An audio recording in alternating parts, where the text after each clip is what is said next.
You are the inventor of the Relative Athletic Score, or RAS. Please explain what the RAS is and how it's used.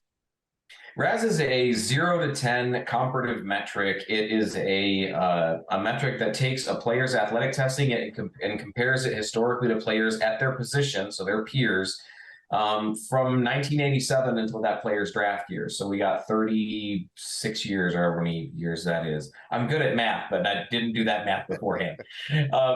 So it just puts the score on a 0 to 10 scale. The idea was to create something that contextualizes the data in a meaningful way. Because if you hear that a guy runs a 4.52, that's great.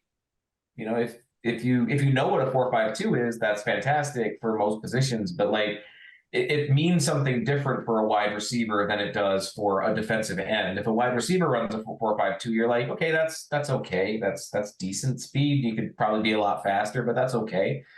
Defensive end runs a 4.52. That's fantastic. You want that guy to run a 4.52. That's exactly what you're looking for. But they mean very different things. Same thing for the other scores. A 5 flat on the 40-yard dash means something very different for an offensive lineman than it does for a cornerback.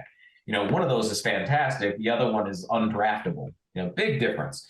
You put that on a 0 to 10 scale, it's much more understandable. That's going to be an 8 or 9 for an offensive lineman. It's going to be like a 0 or a 1 for a cornerback. 8 or 9 out of 10, really good. 0 or 1 out of 10, not so much. Right. And how do most fans use your RAS score when they're looking for their mock draft? A lot of times people are paying attention to it just to look for the type of guy they're already thinking of, right? You're looking for a big athletic corner and you use a tool like RAS, you're going to look for a guy who has a higher size score, because that's going to be their size compared to their position group. So if they have a higher score, they're big for their position group. Makes sense, right?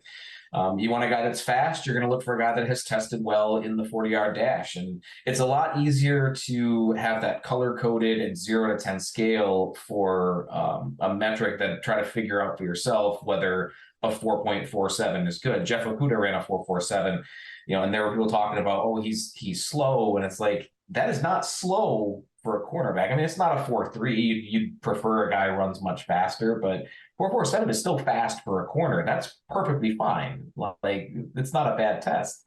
So people use it more to confirm the things that they're already expecting. A lot of times people will type based on their team. That's one of the things I've been working on the past couple of days. You've been following my feed about the types of players that NFL teams covet. And now I have a way to kind of visualize that as well. And you can look up which players are on the roster and figure out, okay, they tend to like guys that have, maybe they're smaller in stature, but they're really fast. Lions linebackers, for instance, currently under Brad Holmes. Matt Patricia liked guys that were big and didn't care about speed. So high size, low speed. Brad Holmes doesn't do that. Brad Holmes doesn't care about size all that much, but he does want those guys to be fast and explosive. So fans will look at it and try to figure out what their team wants and then try to find guys that fit those molds.